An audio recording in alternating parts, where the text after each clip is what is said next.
Hey, what's up, my friends? It's Nate Smith. I hope you're doing well. First of all, I want to welcome everybody who is watching this live stream, and I also want to welcome everybody who is actually watching this replay. And what I wanted to do is I wanted to dive in and give you guys a little bit of value for your businesses, whether you are an internet marketer, whether you are a network marketer. My goal is to be able to give you 5 qualifying questions that can help you instantly close more sales for your business. So, looking forward to diving into these nuggets for you today. And I got a couple of notes here so that I can go through some of the stuff as I'm delivering this value. So, first of all, one of the things that I wanted to be able to share with you is, when it comes to qualifying prospects, right, or being able to create conversations, that is the ultimate goal, right? Becoming an effective communicator, becoming, an effective communicator at being able to talk about your products, to be able to talk about your services. That is one of the number one skills that you need to master, right?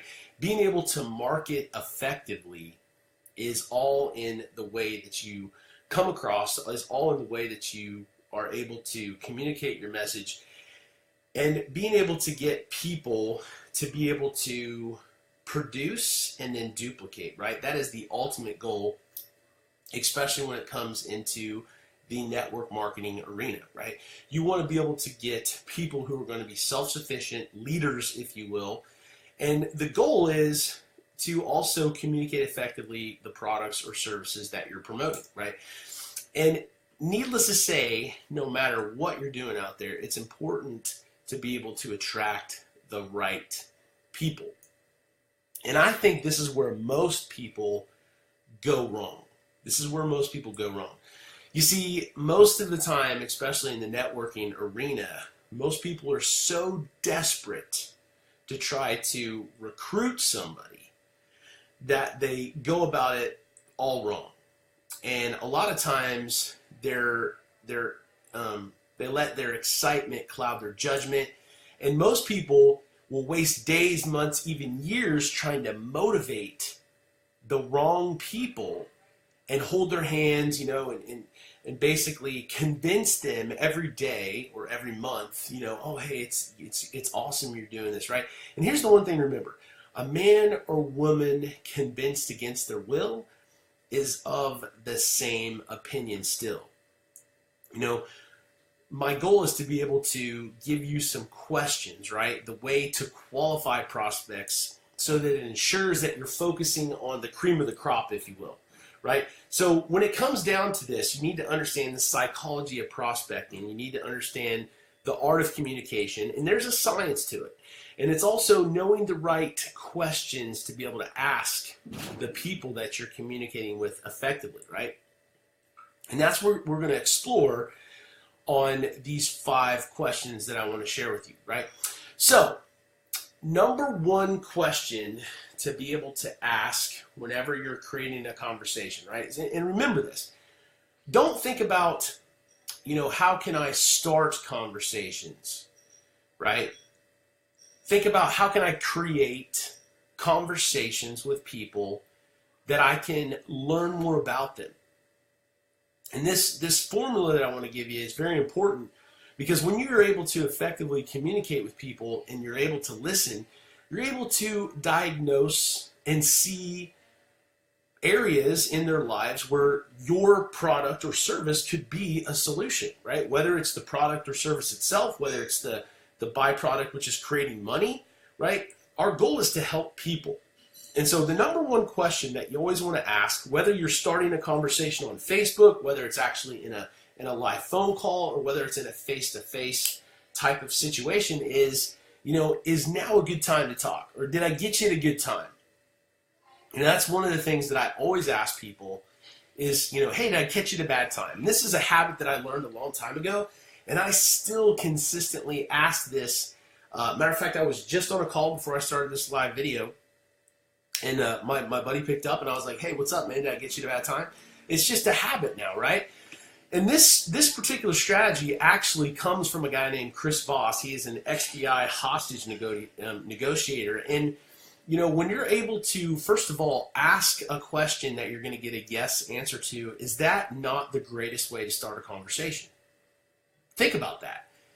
So my buddy, hey, did I get you a bad time? He said, no, man, this is perfect. What's up, right? He just said yes to me.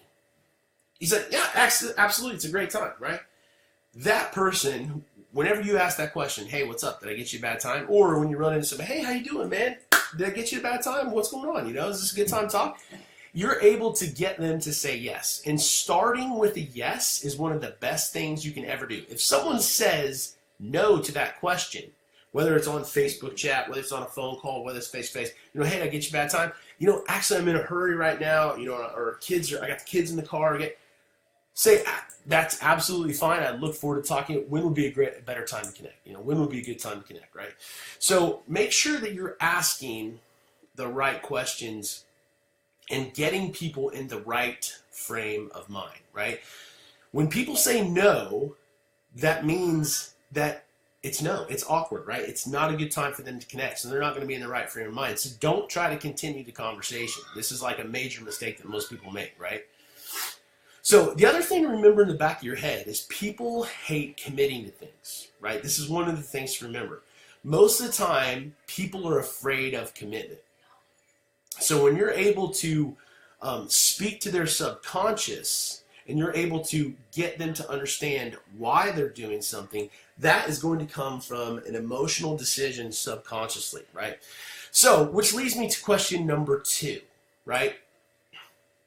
If you're talking to someone in person, if you're talking to your particular customer or client on the phone, you want to ask them this, you know, hey, if you could create an ideal situation in your life, what would you change, right? If you were able to create the ideal situation in your life right now, what would you change?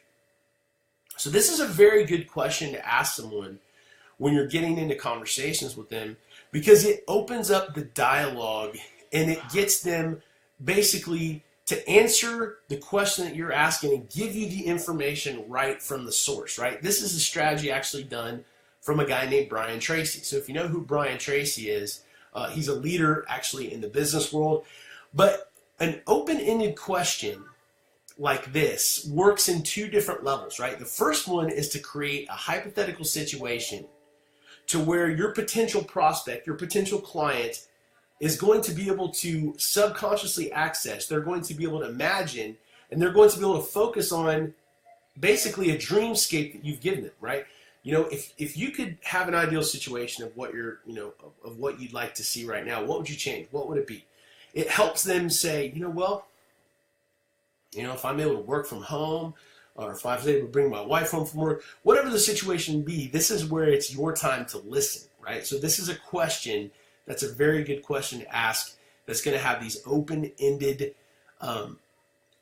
conversations to where you can draw out needs and desires of, you know, your potential prospect or client, right? Second, these questions identify what's working and what's not working in your prospect's life. So the goal of a business owner, the goal of an entrepreneur is to find a need, fill a need. And if you're able to fill someone's need, whether it's they want to bring their spouse home from work, they want more income to be able to take care of their family, they want to be able to pay off credit card debt, they want to be able to travel, right? Whatever it may be, you have to be able to find those needs in order to fill it, to find out if your product or service is even going to be a fit, to find out if you want to work with them, right? These things are very important, right? So, question number 3. Other than yourself, who else might influence this decision, right?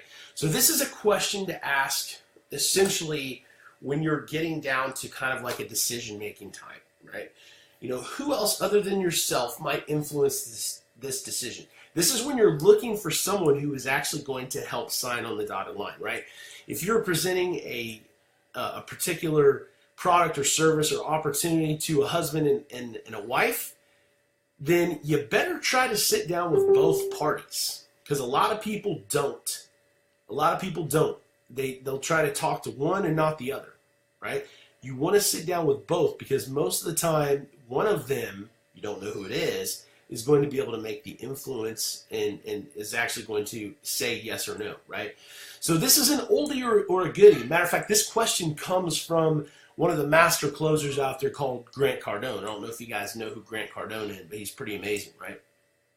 So just remember that. That's other than yourself, who else might influence this decision, right? This actually helps bulletproof your prospects' negative thinking and influences, especially when you're not around, right? This type of question is going to give you the answers you need to help them move towards a decision of yes or no, right? Question number 4. Are you happy or satisfied with what you're currently doing? This is another great question, right? Are you happy or satisfied with what you're currently doing? Is what you're currently doing working? Right? This is a huge question. This is an amazing question to be able to ask, right? And this is very similar to Brian, Tracy's question, what would you change? But the key distinction is this. Hardly anybody is 100% happy with what they're doing. Think about that. So as a result, this question is almost guaranteed to engage your prospect emotionally. And being able to get close to a decision of yes or no is always going to be tied to the emotion, right? And you want the emotion to drive that decision. Because if someone is making an emotional decision from their gut, they're usually going to stick with it. All right? And then question number 5. This is a different one, right? Question number 5, this is a different one, is, and this would be more for, I guess you could say a recruiting type of question if you're looking to work with a go-getter. Matter of fact, I use this particular question in interviews. And this actually comes from Jordan Belfort's training. He's actually known as the Wolf of Wall Street, for those of you who know who he is or may not know who he is. And this is, sell me this pen. Right?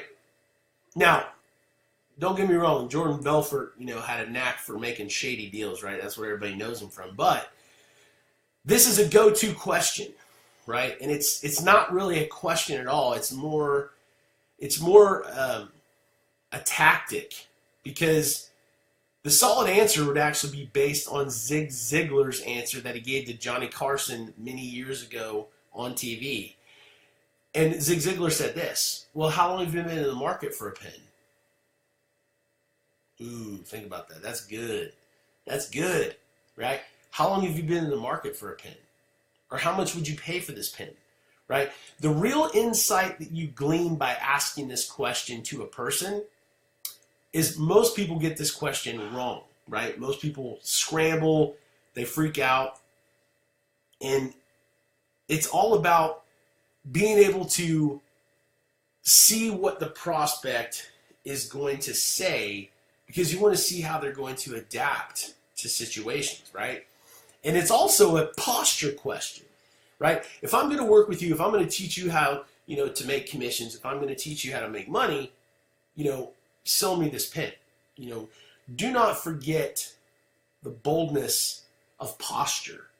And posture is one of the things that every marketer, every network marketer needs to have when it comes to building their business. Posture is the confidence that you display in yourself as you're out in the marketplace, right? So I hope this little tidbit, these 5 questions, can help you in your businesses as you actually go out there into the marketplace.